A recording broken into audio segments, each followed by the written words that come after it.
आज हम class 12th के लिए बहुत ही इंपॉर्टेंट क्वेश्चंस लेके आया हूँ जो मैग्नेटिज्म से है और यही क्वेश्चंस आएगा। ध्यान से देखिए, 100% चांस बनता है ये क्वेश्चंस आने का। आप इसमें ध्यान लगाइएगा, केयर कीजिएगा तो 100% सिखा दूंगा। ये बहुत इंपॉर्टेंट है। चलो शुरुआत करते हैं। मैग्नेटिज्म से है, बहुत आसान है। बायो साइबर्ट लॉ का इस्तेमाल करना है और आपको मैग्नेटिक फील्ड का एक्सप्रेशन निकालना है, मतलब बी निकालना है कोई भी सर्कुलर लूप के चारों तरफ। जैसे एक ये रहा सर्कुलर लूप, ये रहा इसका सेंटर, सेंटर है ये, और सेंटर से किसी दूरी पे एक्सिस में, सेंटर के एक्सिस मानते हैं, इस एक्सिस में यहाँ पे फील्ड निकालना है। इसी को हम लोग कहते हैं बायो साइबर्ट लॉ का इस्तेमाल करके मैग्नेटिक फील्ड निकालना सर्कुलर लूप का। यहाँ पे करंट चल रहा है।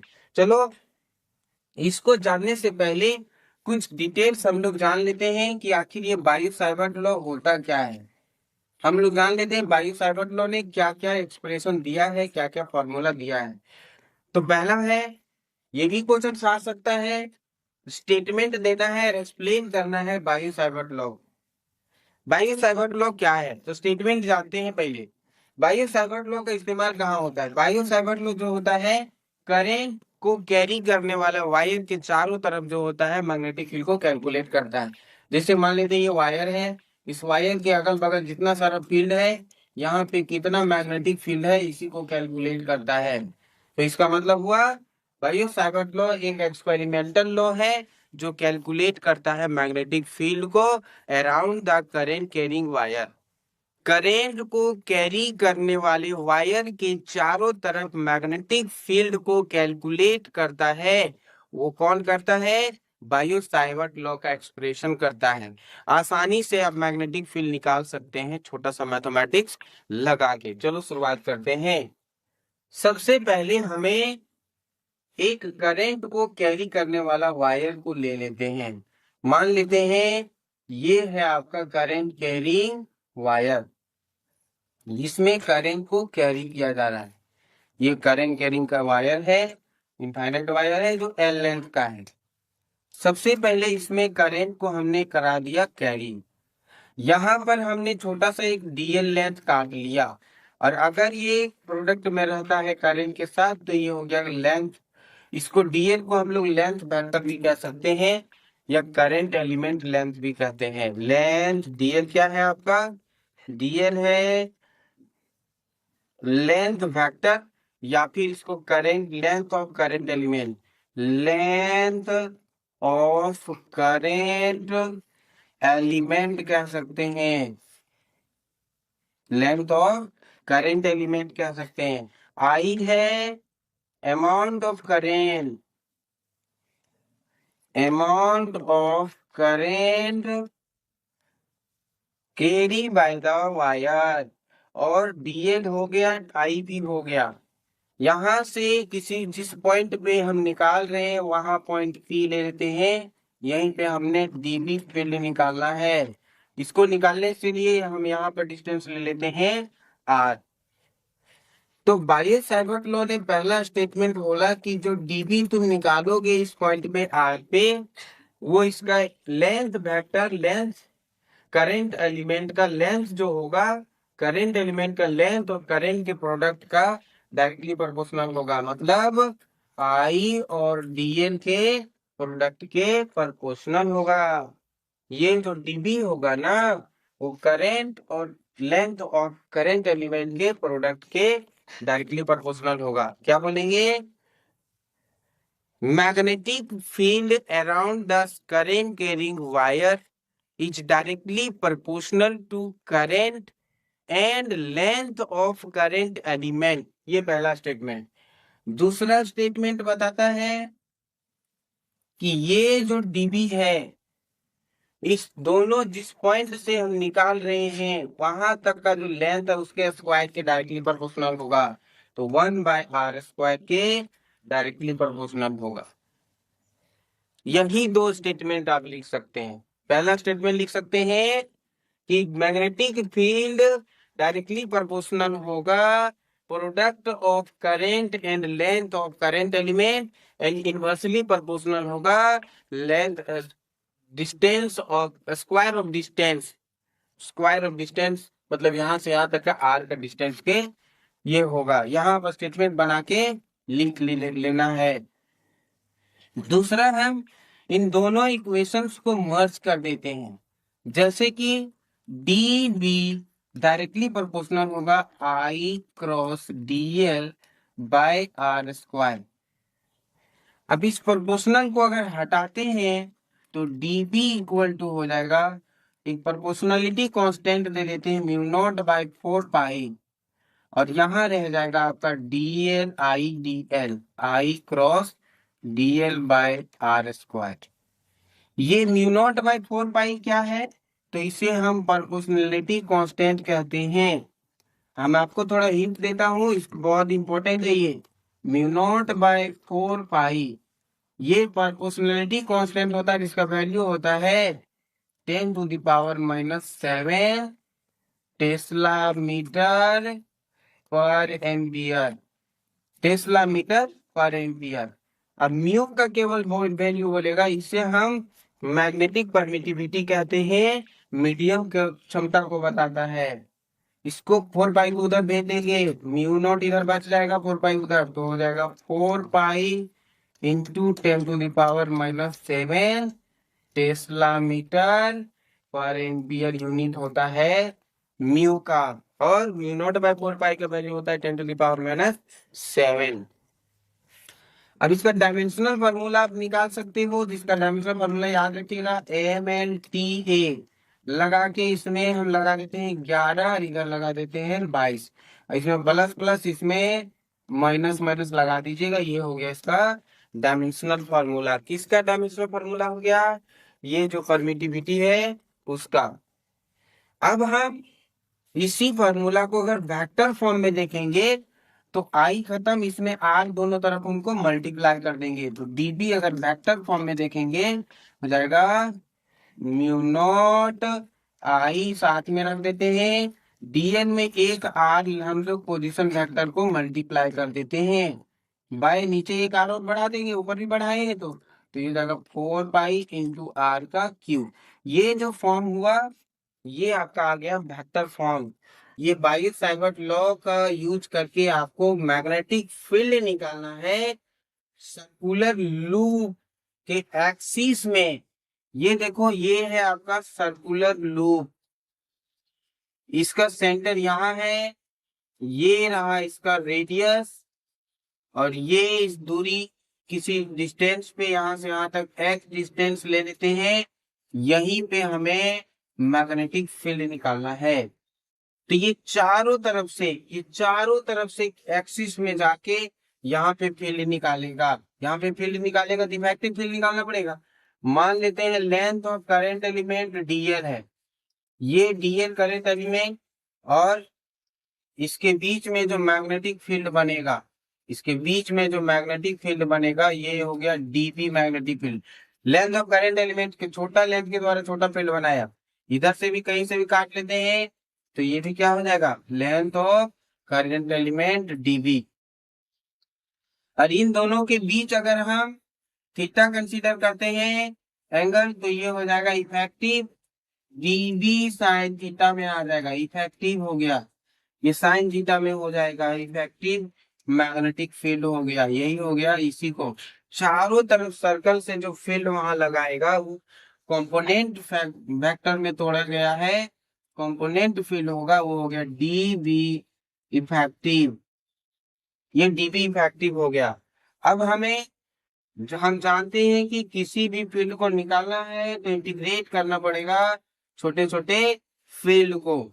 अब ये फॉर्मूला का अप्लाई कर देंगे, साइन थीटा का जरूरत पड़ेगा, तो देखो डी एल जो लेंथ ऑफ करंट एलिमेंट है, और ये यहाँ जो पी पॉइंट है यहाँ तक के डिस्टेंस को हमने मान लेते हैं आर है। तो आर कैसे निकलेगा भैया, अगर ये परपेंडिकुलर ट्रायंगल्स है तो आर इक्वल टू हो गया अंडर रूट, जैसे ये हो गया आपका कर्व, तो ये हो गया लंब और ये हो गया आधार, तो हो जाएगा r square plus x square. अब इसको तोड़ेंगे तो क्या हो जाएगा, इसको तोड़ेंगे ऐसे ही, अब इसको पावर में भी बदल सकते हो, क्या हो जाएगा r square plus x square to the power 1/2। ये पावर में 1/2, ये 1/2 पावर में। अब साइन थीटा निकालते हैं। साइन थीटा लंब बटे कर्ण होता है, लंब ये हो गया, कर्ण ये हो गया, तो ये लंब हो जाएगा बड़ा R/R। ये निकल के आ गया मेरा साइन थीटा। ये डाटा यूज होगा, इसके लिए हम इसको रख लिए। अब हम बायो-सावर्ट लॉ के लिए जो फॉर्मूला है, according to Biot Savart law, Biot Savart law, Biot Savart law के अनुसार, बायो-सावर्ट लॉ के अनुसार देखेंगे तो हम लोग जानते हैं, अभी तुरंत बताएं, dB इक्वल टू होता है म्यू नॉट आई dl क्रॉस r बाय 4 पाई r का क्यूब। अब आप देखेंगे, इसको अगर हम क्रॉस करते हैं तो dl और r के बीच में 90 डिग्री बनता है, तो यहाँ 90 डिग्री में चला जाएगा, तो हो जाएगा dB equal to mu naught I by 4 pi. ये हो जाएगा आपका dB साइन, सॉरी, ये हो जाएगा dl sine dlr sine 90 degree. अब बाई कितना हो जाएगा r3, एक r कट गया, तो हमारे पास क्या बचा, हमारे पास बचा dB equal to mu naught I, और ये हो जाएगा आपका dl साइन को 90 का 1 हो जाएगा, बचा मेरे पास क्या 4 पाई, यहाँ हम लिख दिए 4 पाई, और ये हो गया आपका r का स्क्वायर। अब यहाँ पे हमको निकालना पड़ेगा dB, सॉरी पूरा b निकालना है। पूरा b निकालने के लिए क्या करना पड़ेगा, dB इक्वल टू कितना आया भैया, dB साइन इफेक्टिव हो जाएगा, तो क्या हो जाएगा आपका, ये हो जाएगा dB साइन थीटा, हो जाएगा b इक्वल टू, इसको 1 मान लेते हैं, तो फ्रॉम 1 से हम लोग क्या बोलेंगे, b equal to integration dB sine theta. अब यहाँ रख दो, तो dB का वैल्यू कितना आया है भैया, mu naught I by 4 pi r² into sine theta. अभी हम निकाले r/r, तो ये हो जाएगा r/r।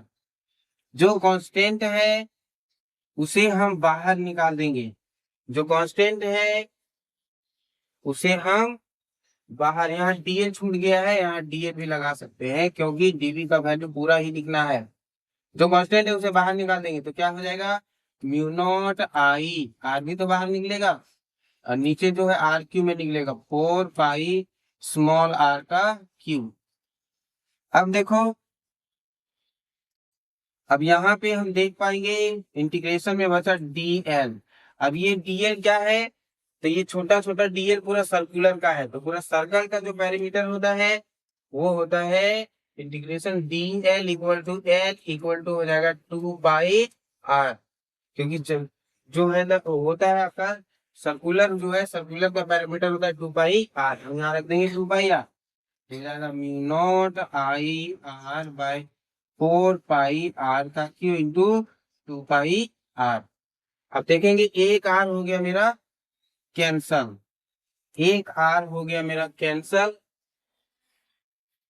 और नहीं, यहाँ बड़ा r आपको लेना पड़ेगा, क्योंकि रेडियस इसका कितना है, r है, तो यहाँ पे आपको r लेना पड़ेगा। ये r कैंसल नहीं होगा, r² में चला जाएगा, तो आप यहाँ देख पाओगे b जो है मैग्नेटिक फील्ड आएगा आपका, कितना आएगा magnetic field, mu naught i r into r हो जाएगा r का स्क्वायर, r का स्क्वायर, ये पाई और ये पाई कट जाएगा, ये 2 से कट जाएगा, तो हो जाएगा आपका 2 पाई, तो खत्म हो चुका है r का क्यूब। और r का वैल्यू हम निकाल रखे हैं, कितना है, p इक्वल टू हो जाएगा म्यू नॉट आई r का स्क्वायर, और नीचे हो जाएगा 2, और r का कितना value, r² plus x² to the power, यहाँ ऑलरेडी क्यूब में है, क्यूब दे दिए, और वहां ऑलरेडी 1/2 है, तो इसका मतलब 3/2 में आ गया, तो ये मैग्नेटिक फील्ड आ गया आपका म्यू नॉट आई आर का square by 2 into are square plus x square का पावर 3/2। अब इसका हम ग्राफ बनाते हैं। सबसे पहले हमारी फील्ड का b equal to mu naught i r square by 2 into are square plus x square का पावर 3/2। ये हो गया मैग्नेटिक फील्ड का। कोई भी सर्कुलर लूप के एक्सिस में निकालेंगे तो ये मैग्नेटिक फील्ड आ गया मेरा। अब हम अगर ये x जो आप देखेंगे ये है सर्कुलर लूप, यहां से यहां तक x है, ये x काटते काटते काटते काटते छोटा करके सेंटर आ जाएंगे। मतलब x का value if x equal to 0 तो ये जो b निकलेगा वो चला जाएगा सेंटर पे। b कहाँ निकल जाएगा? सेंटर पे। तो सर्कुलर कॉइल का जो सर्कुलर लूप है जिसमें करंट कैरी कर रहा है उसके सेंटर में कितना मैग्नेटिक फील्ड होगा? तो ये x का वैल्यू 0 कर देंगे तो b इक्वल टू आएगा, x का वैल्यू 0 कर देंगे तो b इक्वल टू आ जाएगा। b इक्वल टू क्या हो जाएगा? Mu naught I into are square, और नीचे इसका वैल्यू 0 तो ये हो जाएगा 2, और इसका वैल्यू 0, इसका मतलब केवल आर स्क्वायर बचेगा तो आर स्क्वायर बचा, और यहाँ हो जाएगा 3/2। ये 2 और ये 2 कैंसल, आर का क्यू हो जाएगा। तो b इक्वल टू हो जाएगा mu naught i r square bye, यहाँ मेरे पास क्या है? आर का क्यू इंटू 2। अब एक 2 आर कट गया तो एक आर बचा, सीधे बी वैल्यू आ जाएगा mu naught I by 2 R. इसे रिमेम्बर जरूर कर लेंगे। ये मैग्नेटिक फील्ड किसका है? ये है मैग्नेटिक फील्ड